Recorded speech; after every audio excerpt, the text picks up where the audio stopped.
All right, here, folks. So we're going to kind of continue our toe dip into calculus here in chapter 11. It's the last calculus chapter. You got lots of chapters. I don't know. This is like the never-ending chapters class. Emerson, you're asking like questions. Like, I'm not a look-ahead person. I'm like one day at a time person. That's like where I live. How many of you guys have like took or taken or plan to take like an SAT or study for the SAT? Handful of us. Okay, great. So you know how like on the verbal section in the SAT they have like, you know, good is to bad as rich is to, and then you fill in the blank, right? Yeah, like poor, right? So here we're going to be kind of talking about the other side of calculus. So you have the derivative side, and here we're going to be looking at the integration side, or the recovery process. So when you guys first started learning math back in elementary school, you started with addition, and right alongside of addition you started learning subtraction, and then like a couple of grades later you start multiplication. Alongside multiplication you get division. Why are all these things like kind of paired together like this? It's the opposite. Yes, it's the opposite. It's the undoing operation, right? So that's like what we're going to be looking at here in chapter 11 is the undoing operation for a derivative.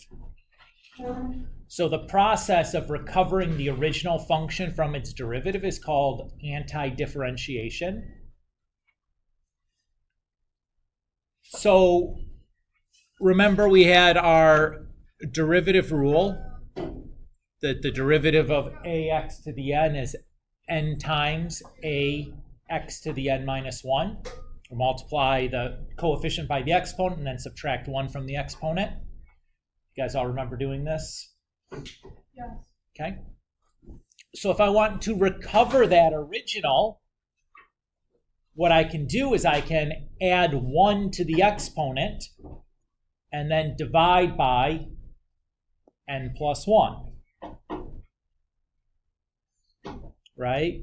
Is everybody okay? So when we differentiated, we multiplied and then subtracted.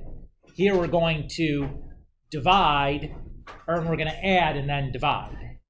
Right? So it's like the reverse order.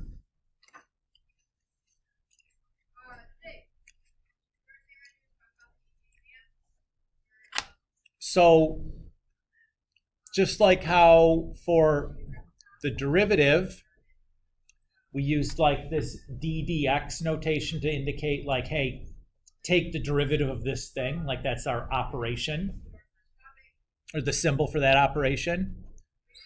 For anti-differentiation, our symbol is this weird kind of stretched out looking s with a dx at the end. So we wrap that around whatever we're going to find the antiderivative of. That set of notation there is called the integral.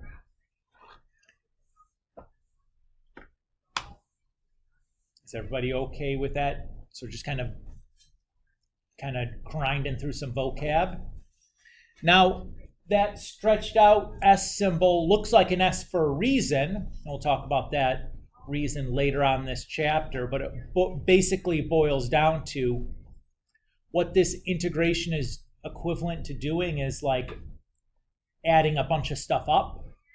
So the S is for sum, because really what we're doing is a summation of infinitely many things. But we'll talk about that later in this chapter. So if we ask you to find the antiderivative of a function, that means we want to take the integral of that function, or we want to integrate that function, just as like working through verbiage and vocabulary so that when you read directions, you understand what you're being asked to do. Is everybody okay with the vocab here? Okay. So if we look at the function or the polynomial 3x squared plus 4x plus 5, if we take the derivative of that,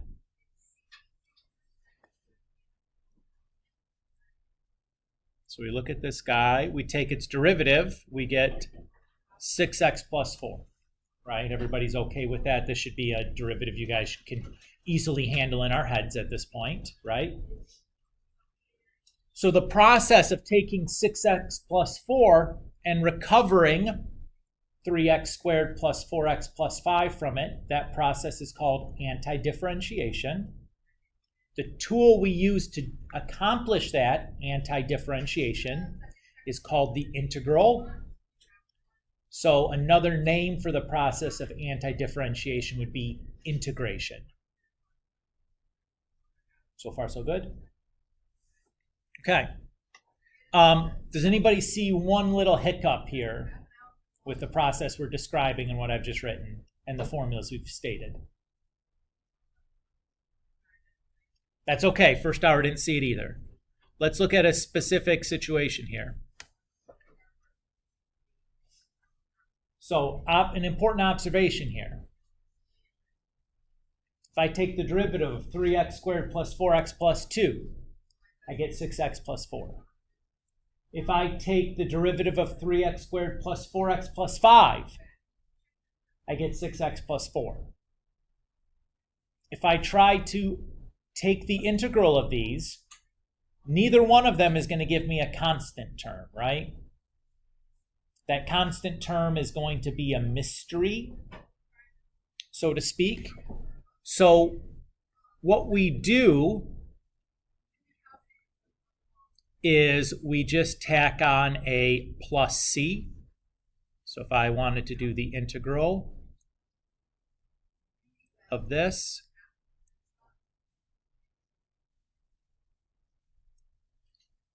I start by adding 1 to the exponent and then dividing by the new exponent. Now remember, if there's no x there, there's like an x to the 0.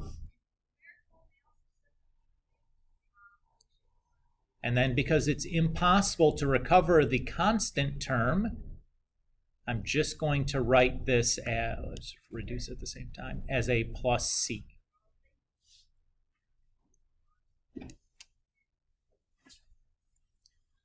When we have that plus c on there, we call this guy the general antiderivative.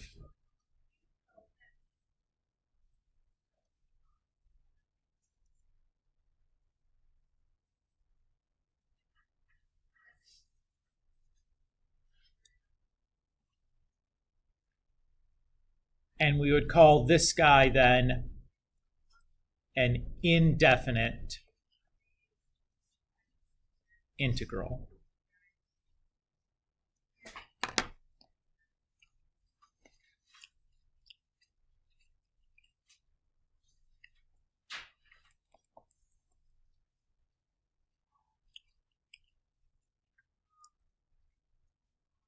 Is everybody okay with this process in the vocab?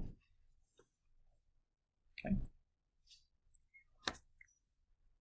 All right, we're not going to do all of these examples. Who's got a favorite letter, A through J? I like A. You like A?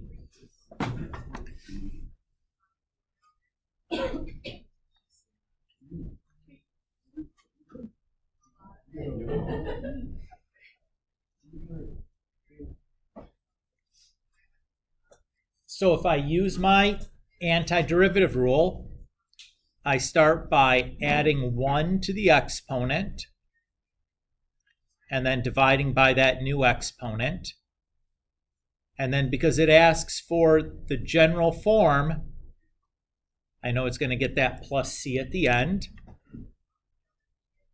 And then I can just simplify and reduce, and there's my final answer. Is everybody okay with the work I've shown here and how to use the formula?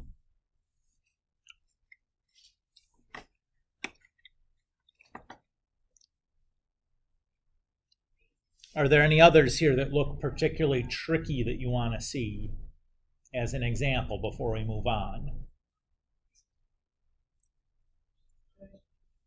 Okay. J is a good one. So what's the tricky part of J? Yeah, it's that it's written as a fraction, right?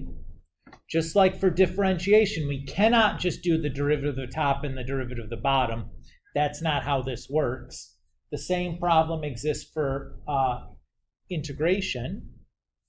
So we're going to want to do the same like algebraic tricks to get this into a form where we can apply our rule. So the first thing I'm going to do is rewrite this as two fractions, each with the same common denominator. Everybody's okay there? Now I notice here that I can reduce this guy. Everybody's okay with that? And then I can rewrite using negative exponents.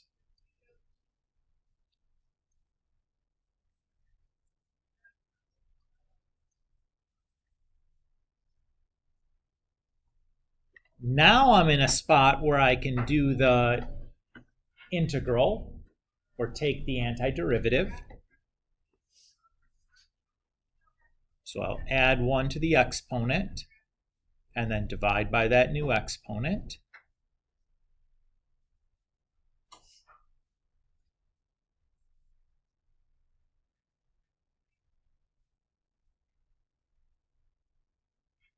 And then a plus c at the end.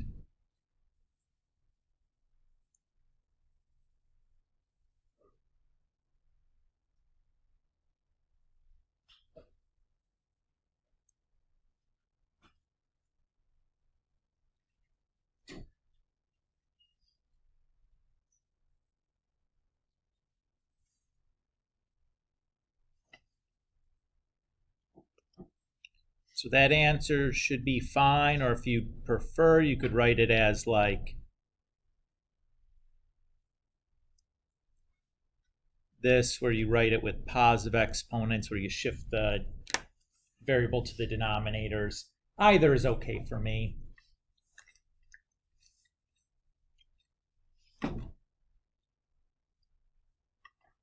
Assuming the directions didn't ask for some specific way of writing it. You know what I'm saying? Does everybody feel okay there? So the hard part was doing that little bit of rearrangement in the beginning to get it into a form where we can apply our formula, right? Okay.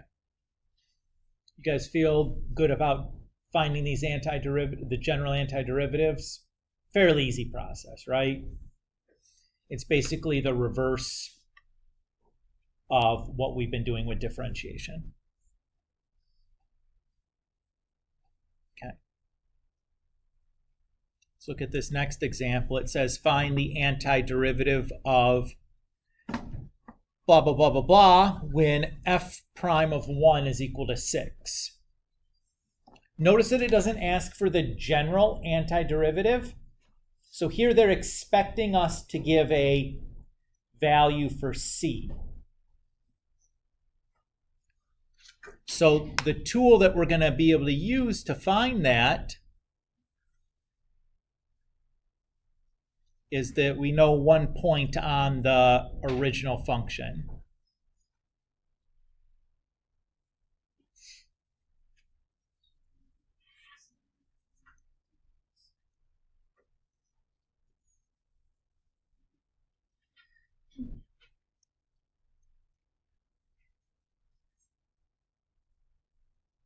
So we'll start by finding our general antiderivative. So when I take the antiderivative of 3x squared, what do I get?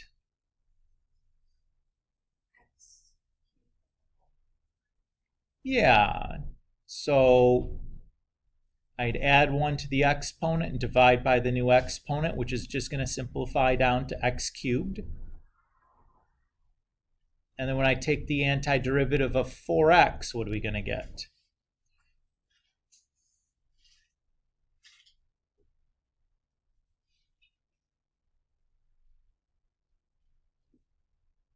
And we add 1 to the exponent, divide by the new exponent.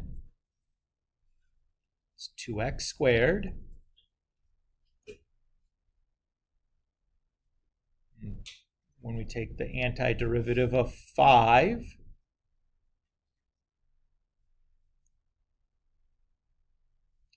I'm going to get a plus c at the end.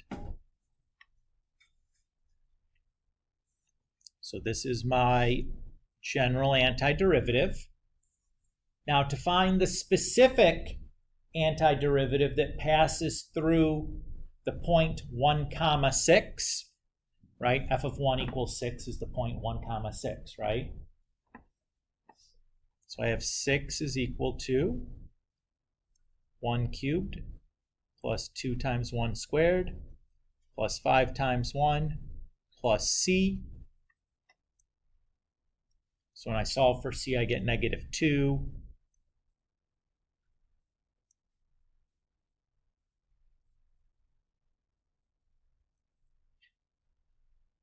And so I just plug that back in for c, and that's my final answer.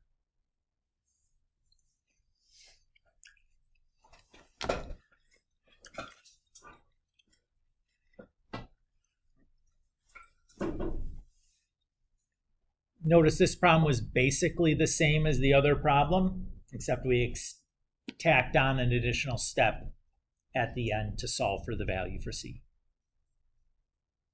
Is that okay? All right. So this direction here, when we say boundary condition, that's basically the point that they're given to you. So just as a vocab piece, that's all we mean there. Do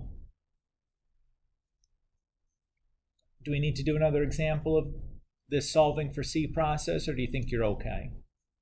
I think we're okay? All right. Continuing on. So let's look at this last example before we go into the next section. So it says a factory has modeled the marginal cost of producing sunglasses as C prime of n equals yada yada yada, where C prime of n represents the additional cost in US dollars for an additional pair of sunglasses, and n is the current production level in thousands of sunglasses per month. The factory is currently producing 1,000 pairs of sunglasses per month at a cost of 50,000 US dollars. Write down the units for the antiderivative function C of n. So it tells us C prime, the derivative, is in dollars per one pair of sunglasses, right? So you remember when I asked you that SAT thing at the beginning? This is where it's going to come in. So derivative is to rate as integral is to accumulation. Okay, so derivatives are about rates. Integration is about accumulation, like gathering stuff up. So think about way back in chapter 9, we talked about derivatives. We talked about position, velocity, and acceleration being related because they are all derivatives of one another, right? The derivative position is velocity, derivative velocity is acceleration. If we ask, so if we integrate velocity, we should get back a position function, basically a distance. Everybody's okay with that? So what we're doing is we're accumulating a rate and getting back the core unit of the rate. So if our function here is dollars per one pair of sunglasses, our cost will just get rid of the rate part. If I integrate, I should just get dollars back. Is everybody okay with that? So you're just going to drop like the denominator, or at least 1 degree of the denominator, right? If I integrate acceleration, I should get velocity. So acceleration would be in like meters per second per second. If I integrate, I'm going to drop one of the per seconds, where velocity should be in meters per second. Does that feel okay? Okay. Part B then says find a function C of n for the cost in thousands of US dollars for the production of n thousand sunglasses per month.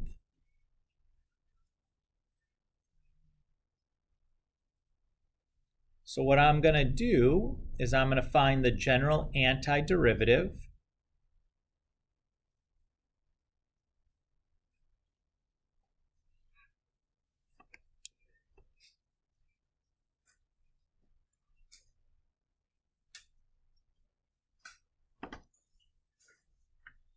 Notice I wrote dn here this time. Why did I write dn instead of dx? Because the name of the variable is n. Yep. No big deal. They just should match. Nothing sneaky or tricky going on.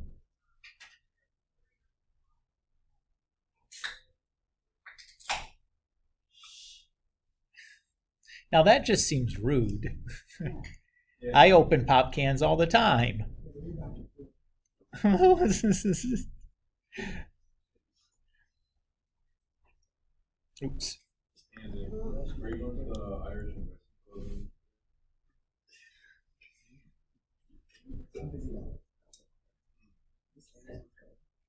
Are you repeating the talk?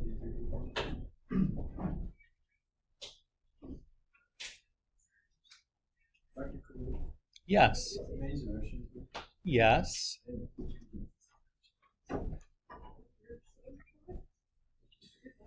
Okay, so here's my function for C of n, or my general. But it asks for the specific, right? It doesn't say the general. It says find a function. So if I go back and I look at that last sentence, it tells me the factory is currently producing 1,000 sunglasses per month at a cost of 50,000 US dollars. That's going to be what I'm going to use to solve for the C. Is everybody okay there? But they did a thing with the units. If you read part B again, read part B. It says find the function C of n, we did that, for the cost in thousands of dollars for producing n sunglasses per month. So if I have like the point NC, which we said was 1,000 sunglasses for a cost of 50,000, how many thousands of sunglasses did we really have here? 1. And how many thousands of dollars do we have? 50. So that's really the point that I want to be using. And the IB loves doing stuff like this to really make sure that you are checking your units carefully or reading the question carefully. It annoys the bejesus out of me because it's like, you're going to get this wrong because you missed something trivial, but whatever. So if I do that, I get 20 for C, I think.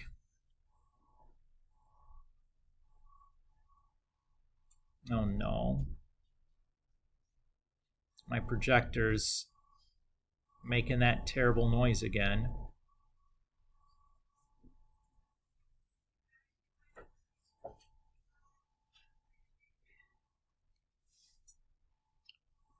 Is everybody okay with how I recovered this?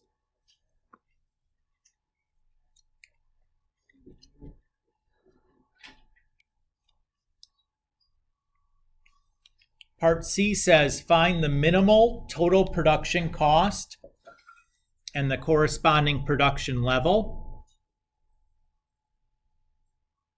So to do that,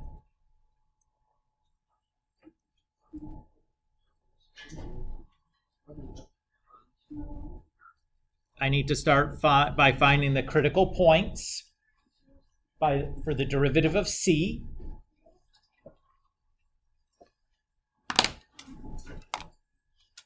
Now, obviously, C prime is a polynomial, so there's no place where it's undefined.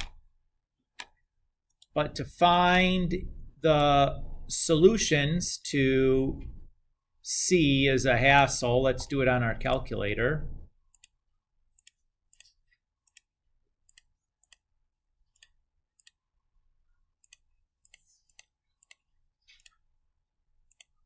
I know, I hear it too.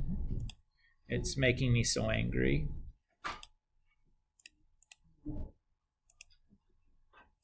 Yeah, it's pretty sweet, isn't it?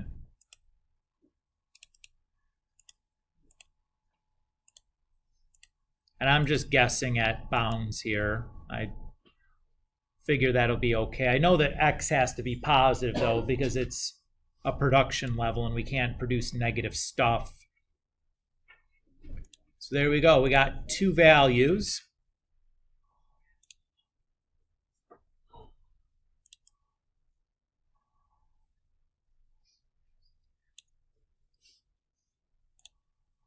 So our first value there is 8/9.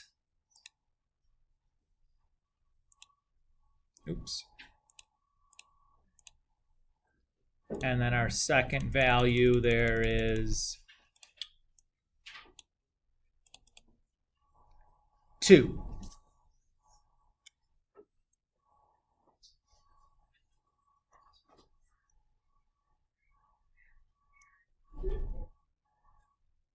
Now to confirm which one is a minimum, I'm going to do a first derivative test because I have the graph right there.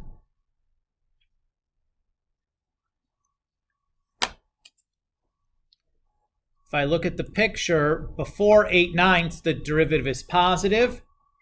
Between 8/9 and 2, it's negative. And then afterwards, it's positive. Oops, I put those in the wrong spot.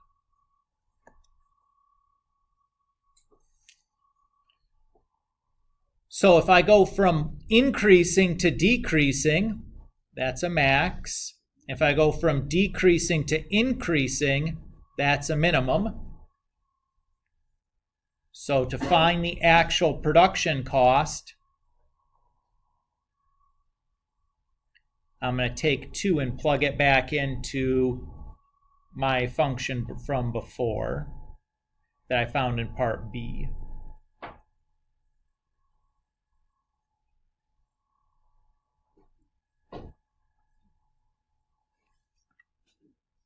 And whatever that comes out to be then is our answer.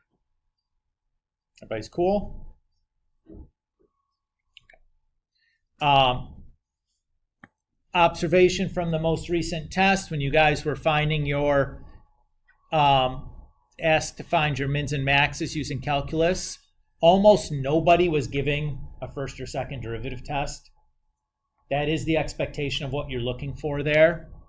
when you're asked to find a maximum or minimum, you should be showing a first or second derivative test to confirm that the point you found is a maximum or minimum.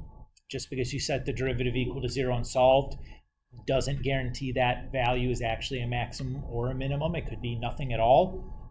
You do have to check them. All right. In 11.2, we're going to talk about something called a definite integral. So remember in 11.1, all we did was indefinite integrals. Every answer gets a plus c at the end. So when I do an indefinite integral, my answer I get back is a function. When I do a definite integral, the answer we get back is a number. So you know how we can take the derivative of a function, we can take the derivative at a point, where the derivative is a function, the derivative at a point is a number. Same idea here. We can take the indefinite integral, which is a function, or we can take the definite integral, which is a number.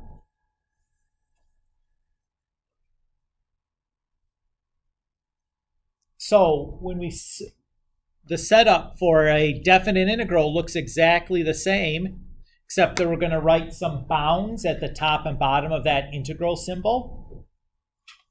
The number that we write at the bottom, c in my example, is called the lower bound. And the number that we write at the top, the d in this example, is called the upper bound.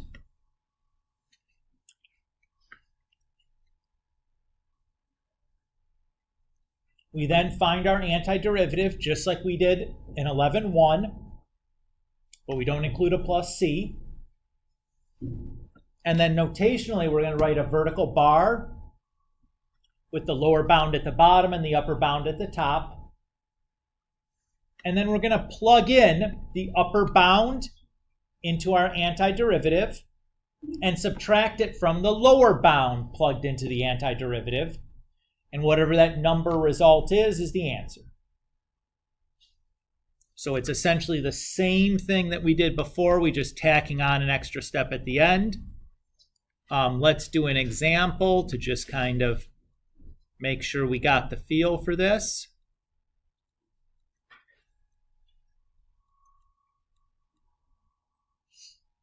So we start by doing our antiderivative.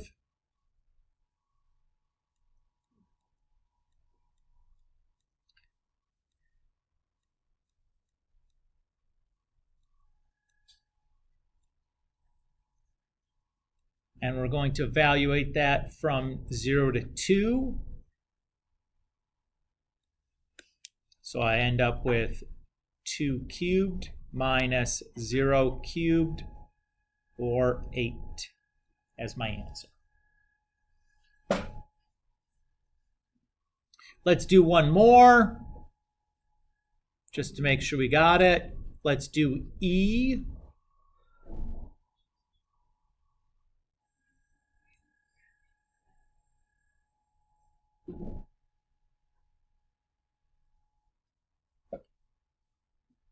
So my antiderivative of 8t squared plus my antiderivative of 5t.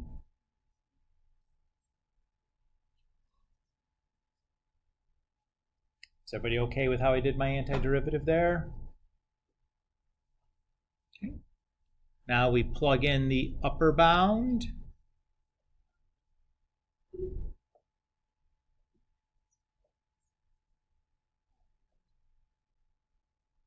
Oops. 2 there. And then we'll subtract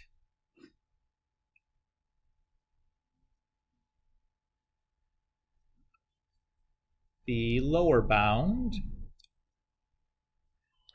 Notice I put a parenthesis there because the entire piece has to be subtracted, not.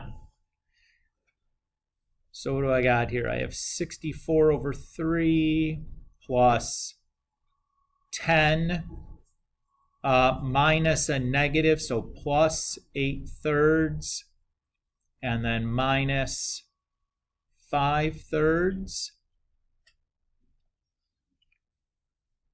So that's going to give me 64 thirds plus 33 thirds.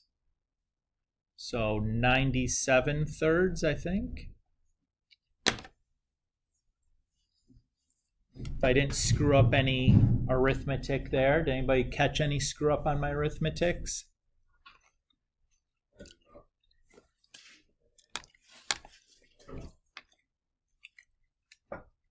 You know what's pretty cool is I can do this same problem on my calculator. Would you like to see how to do that? So to do this, I'm going to just go to my home screen. If you have your graphing calculator with you and you want to follow along, I encourage you to take it out and do so. If you'd rather sit and watch, you can do that. If you're like, oh man, I want to follow along, but I forgot my calculator at home, you can borrow one off my desk if you'd like. So, to do a definite integral on your calculator, we start by pressing the math button. We're going to scroll down and pick command 9, FN int. The FN stands for function, and INT stands for integration. Oops. So I pick that. Then I'm just going to type into my calculator exactly how this looks on my sheet of paper.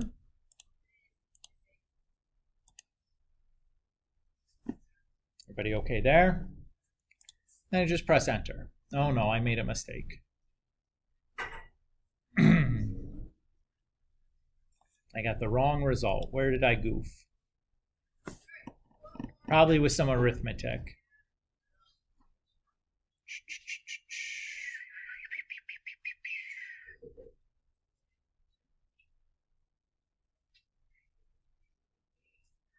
Oh, that's where. Come on, Mr. Kulik, you are so stupid. And who sees it?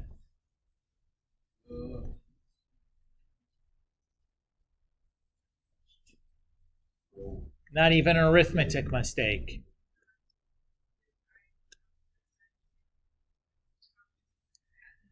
Cheapers, creepers. That'll do it. So adding those together, I get 72 thirds, which is 24.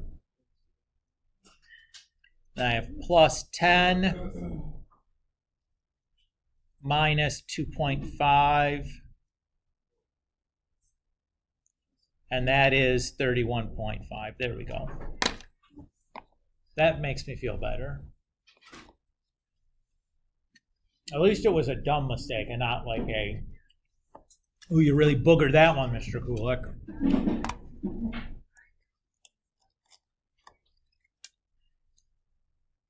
All right. One more example and we're out for today. Sound good to you guys? All right, let's read this. It says a tank containing 10 cubic meters of water is draining. The change in water volume is given by dV dt equals yada, yada, yada, where t is in minutes since the tank started draining. Find the change in water in the volume of water in the tank in the first 3 minutes.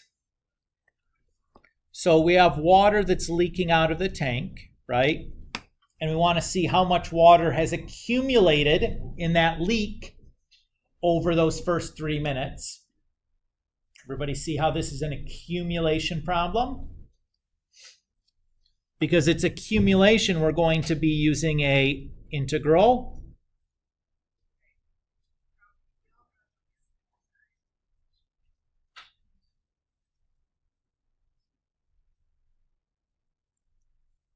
And we want to see the accumulation from minute 0 to 3.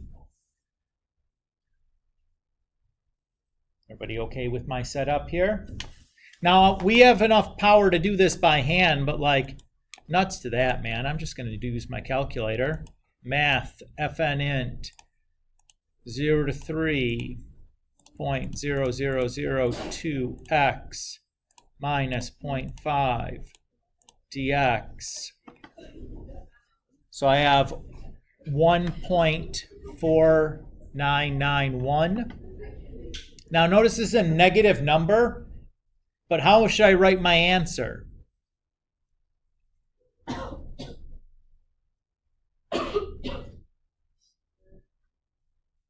I'd say 1.4991 cubic meters of water lost or something like that, right?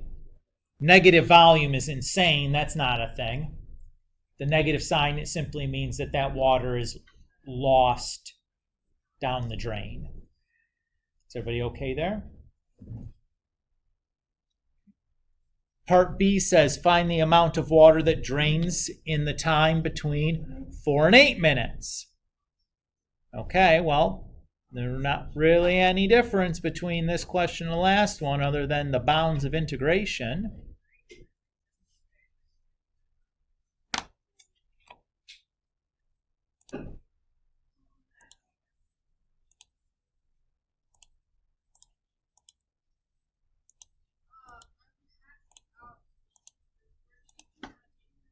So 1.9952 gallons are lost. Or sorry, not gallons, cubic meters.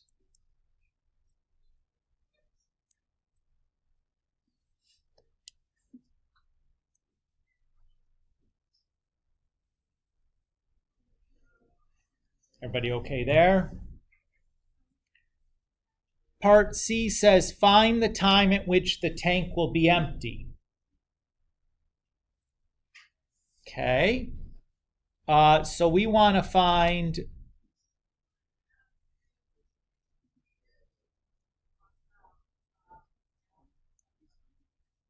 to solve for x, the upper bound, when this is going to be equal to negative 10.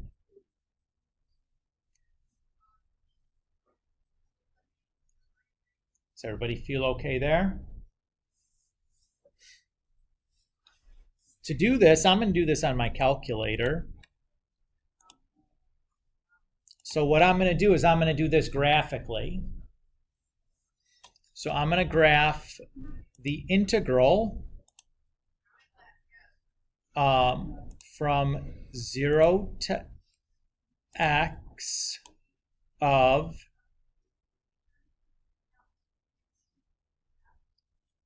0.002x minus 0.5 dx, and then negative 10.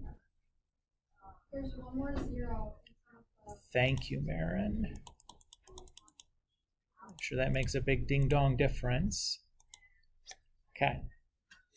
And I'm going to want to set my window here. So x is time.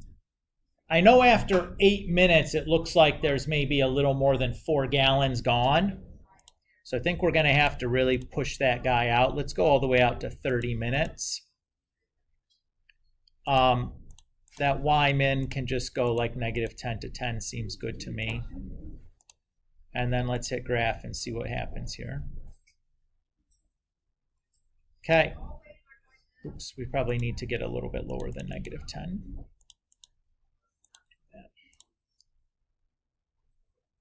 So there's our intersection. Second trace, intersect command, enter, enter, enter.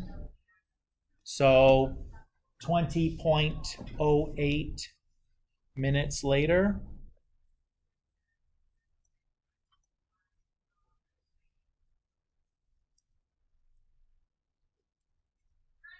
Or I guess to 3 sig figs, 20.1.